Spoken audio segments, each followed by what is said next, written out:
Hi, I'm Tim. Welcome to Watchbox, and thanks for logging on. If you love this watch, email me, tmosso@thewatchbox.com. It's in the description below. The direct purchase inquiry email for you to me and my crew with questions you have about this or any watch you see here on Watchbox Reviews. And today we're discussing an early Roger Dubuis Sympathie 37 bi-retrograde perpetual calendar using a Roger Dubuis proprietary bi-retrograde perpetual calendar module inside a 37mm rose gold sympathy case with a Geneva Hallmark base movement that is also a Besancon observatory chronometer. An impressive timepiece, 37mm in diameter. It doesn't wear that size because of the strength of the lugs. Now, from lug to lug, the watch measures a 47.6mm span, but that's a big 47.6, and I'm going to show you why in a second. 9.8mm thick. It's a fairly thin watch, and it has a standard 20mm measurement between the lugs. Quickly throw this one on the wrist, take a quick look, see how it wears. As you can see, it's broad across the wrist, and those lugs are strong. They thrust out and over the edge of your wrist. So normally a 37mm watch wouldn't be a limiting timepiece for me in terms of size, but I feel like size really is a limiting factor here because this watch is so broad and the lugs are so strong. I wouldn't necessarily want to wear this watch on a wrist smaller than 15 centimeters circumference.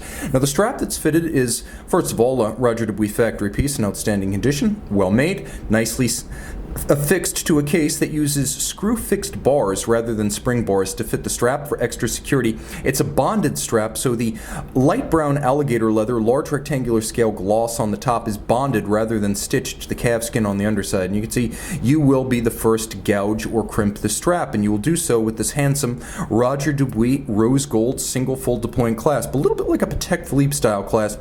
It has that filigree or wire style logo on the buckle itself. Very secure, nicely made. Tolerance is still tight. As you can see, the case has been remarkably unmolested by the strains of time. The character lines here are as fresh as the day they left the Valet de Jeu, and I should mention that the case design itself came from a Valet de Jeu watchmaker, and it was provided early on when the first couple of model lines out of Roger Dubuis, company founded in 1995 as Sojim, but they were the Homage round watch collection and the Sympathy shaped watch collection. The Sympathy, of course, with those glorious curves and creases, a combination of hard lines and sensuous, sinuous arcs. It is a difficult shape to describe, but I'll try.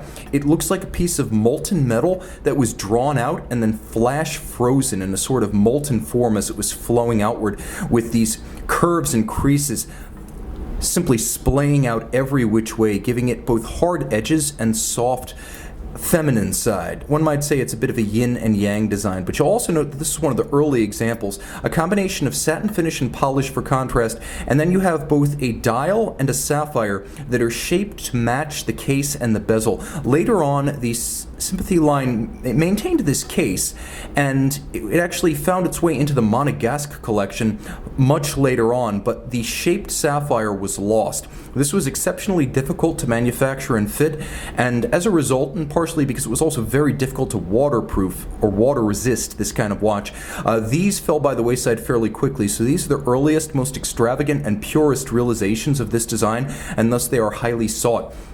I should mention that but for a few small details of dial, this is the exact model that Roger Dubuis himself wore, especially later in life when he returned to his brand. Alpha hands at center in rose gold, half frosted for contrast, over a white lacquer base with a moonphase and bi-retrograde date and day. There's a month indicator and a leap year indicator up at 12 o'clock, and then you can see it features a note Bulletin d'Observatoire up at 12 o'clock because it is a Besancon observatory chronometer. Now, if you look carefully, you can also see there are small applique pyramid style hour indices in rose gold that encircle the dial, which has more than its fair share of color with white and red and black and blue and gold all on one surface. And it's beautiful to read with a handsome symmetry bilaterally. You can split it down the center and it's symmetrical side to side. Dubuis, of course, finished the movements to Geneva Hallmark standards, and you can see the Poinçon de Genève on the base plate adjacent to the balance, but he also sent the movements to the French observatory in Besancon. You can see this one's adjusted in 5 positions like a chronometer because it was tested and certified like a chronometer. So attests to the ISO 30159 standard compliance of the watch, but unlike the Swiss COSC, the Besancon test is as a fully cased-up watch, not a bare movement.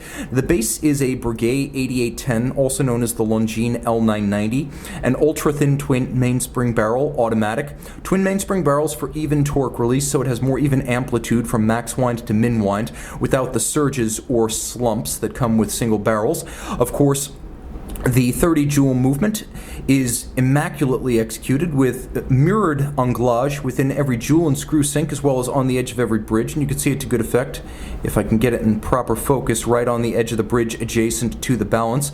Satin finishing on the regulator mechanisms, black polish on every screw head with chamfered slots and chamfered circumference. It beats away at 28,800 vibrations per hour, again with that 44-hour power reserve. Originally 30 meters water resistant, but with a dress watch wide test. Cote de Genève across the rotor, as well as the bridges, and engine-turned perlage on the base plate. This is quite good stuff. And a watch that represents early independent horology from one of the masters of the genre and the pioneers of the genre. See and own this Sympathy 37 Biretrograde Perpetual calendar. Email tmosso@thewatchbox.com.